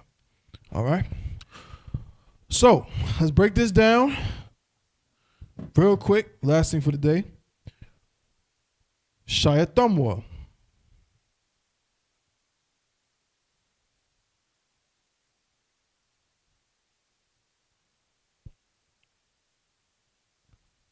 Means to make. So Shayatamwa would be like make them.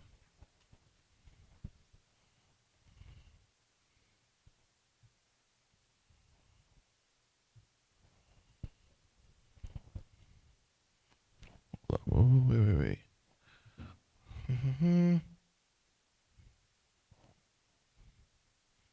This would be make.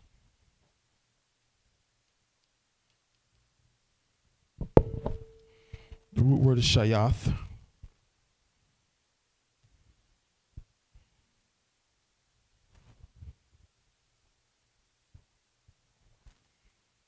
Right?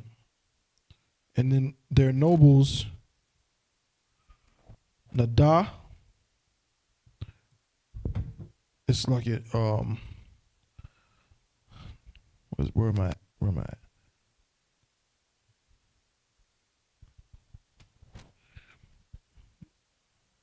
Oh, I spelled it on my Salakia. I knew it was wrong. It's Yabmoa.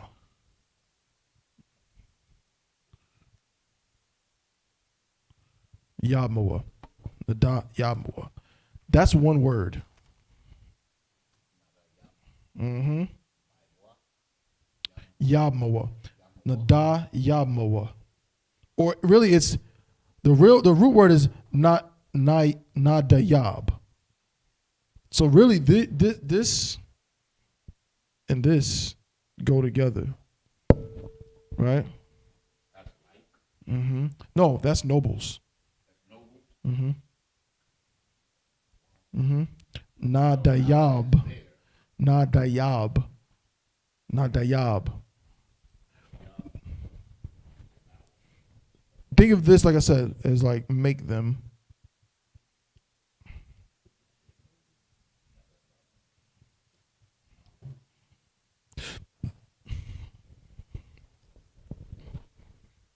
Make them. Nada Yabmoa.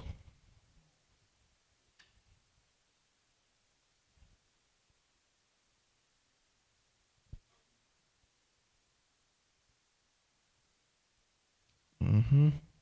Well, I guess you could say Nada Yabmoa. You could argue or that it's like they're nobles. So Shayathamwa, make them their nobles. So I'll get rid of this. I'll say that this corresponds to their nobles.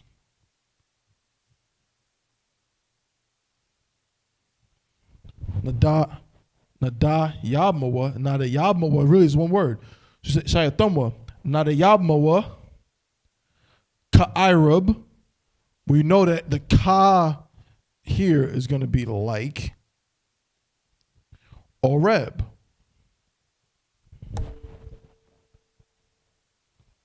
Like Oreb. Who is Oreb? Another one, right? A Midianite king. Mm-hmm. Right. Hope he fell off it. Shayathamwa, Nada Yabmoa, Ka'irab. Then we just keep going. Wa is and. Ka is like. Wa ka za'aba. Ka za'aba.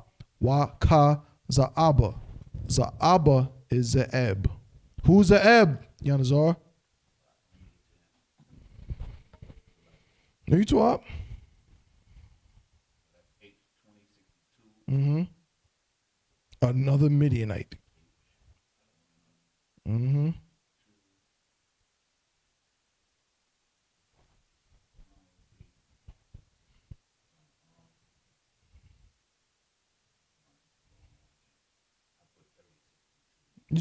No, it's another Midianite. You ain't got to worry about it. Another Midianite.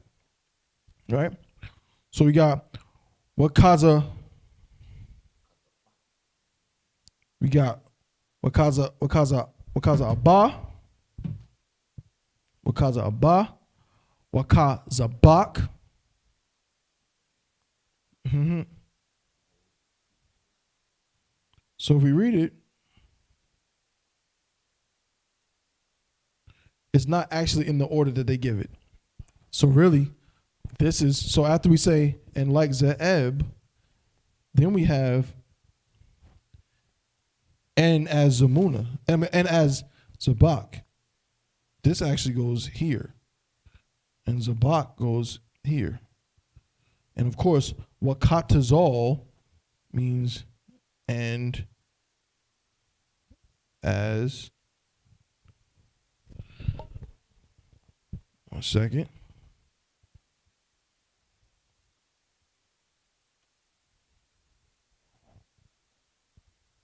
Sorry, come on. 1 second.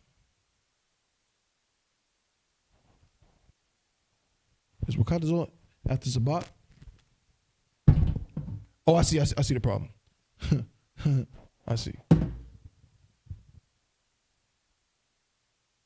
Wakata, see, that's how you learn. Wakatazal mana I, again, this is connected. This is one. Tazal mana I is Zamuna.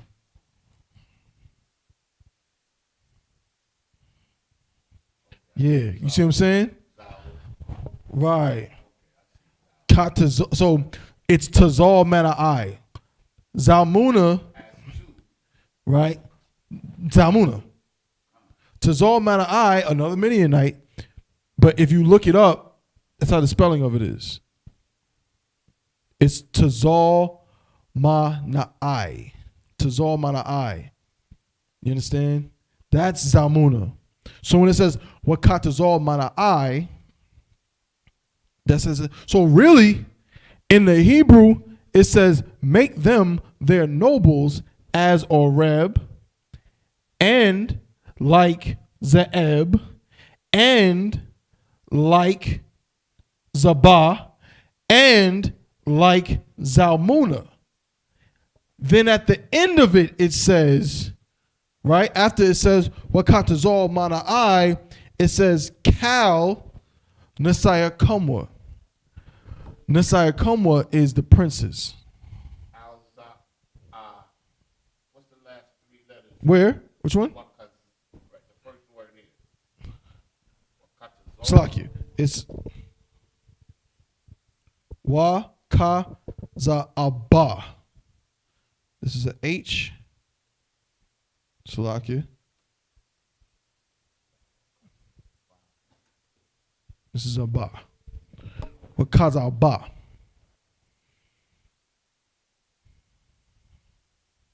We got Cal.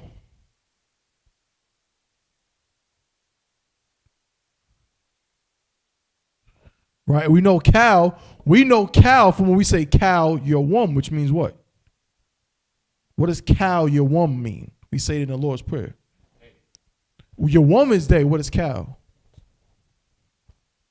This day. Mm-mm.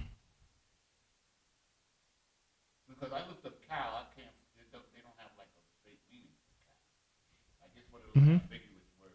You gotta when you look it up, look up switch to interlinear. Right? You'll see one that says reverse interlinear. Switch to the one that says interlinear, and you can find it. I had to find that out the hard way too. Interlinear, it'll give you every word, and if there is a corresponding Hebrew word, like you can check it, it'll be there, even if there's no English word. Cal means every.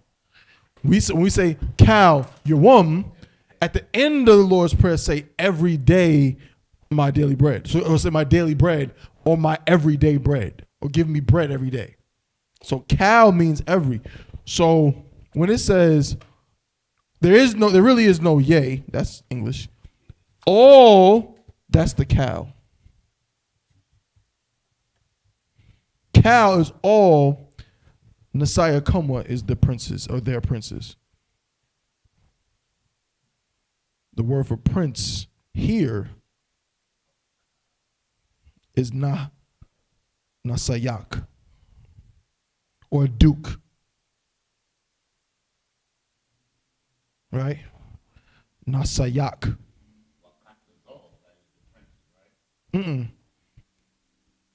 Wakatazal is Wakatazal mana I is Zamuna. Remember, because it's so think of it. Don't think of it as Wakatazal as one word. Waka is end as the word is Tazal mana I. Tazal mana I. When you read it in the Hebrew, that's Zalmuna. So it's not. So we say Wakatazal mana I. Really, it's Wa Ka Tazal mana I. You understand what I'm saying?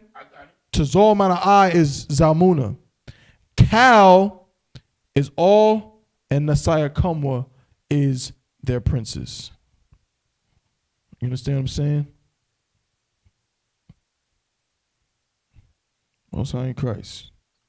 I need a new blue one. You understand? There it is. Nasiakamwa is their princes. So really, in Hebrew, it doesn't say make their nobles like Oreb and like Ze'ev, yea, or their princes as Zabah and as Amunah. It really says make their nobles like Oreb and like Ze'eb and like Zabah and like Zamunah, all their princes. Because every person we just named is a prince, a Midianite prince or king. You understand? So that's why it's saying that. All right. So we're gonna clip it right there. You know what I'm saying? Most High in Christ, the water for rocking out with us. You know what I'm saying? We about 7 verses left in Psalms 83. We almost done. I'm saying really finding out how to break down each word we're using in this prayer that we use all the time. You know what I'm saying? And so with that, you know what I mean? Like I said, next week we're gonna finish this out, get some more, and then probably if we have time, get into a new topic. You know what I'm saying? Or maybe even a new prayer. You know what I mean? But if there any questions in the room? No. Can.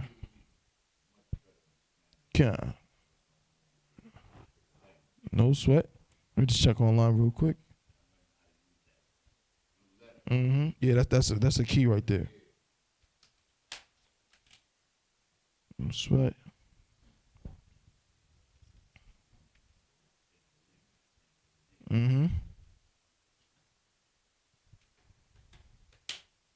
Okay. Most High in Christ. So if nothing else, with that, I'm gonna pass the class over to Priest and Officer Kaparyath.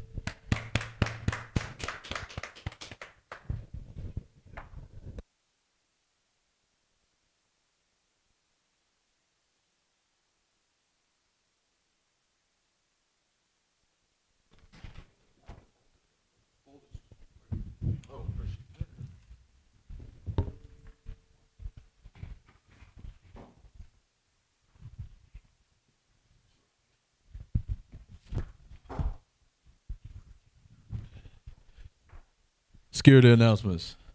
We're the ISUPK out of 1 West 125th Street, Harlem, New York, under Commanding General Yohana. New rules for brothers and sisters. When a new brother or a sister comes into the school, they are off limits for 6 months. They are to be saluted only. They are here to shed themselves of the world. After 6 months, if a brother or a sister has an interest in a particular person, he or she must get permission from the head to speak to a brother or a sister. There is another 6 months in which the brother or sister will court each other. After this 6 months period, the brother or sister will get permission from the head to marry. Ties, which is a commandment. You can find this in Numbers chapters 18 verses 21 and Malachi chapters 3 verses 8 through 10. Ma'ashra, which means tenth in Hebrew. 10% of every penny of any increase the Lord gives you, you give to the treasury department or teacher. Priest fund, free will offering for priests, not mandatory. Whatsoever amount you would like to give. Upcoming Holy Convocation is the Feast of Purim, which is the 14th day and the 15th day of the 12th month. This will be Thursday, February 25th, and Friday, February 26th, 2021 this year. And you can find this in the book of Esther, chapter 9, verses 20 through 31.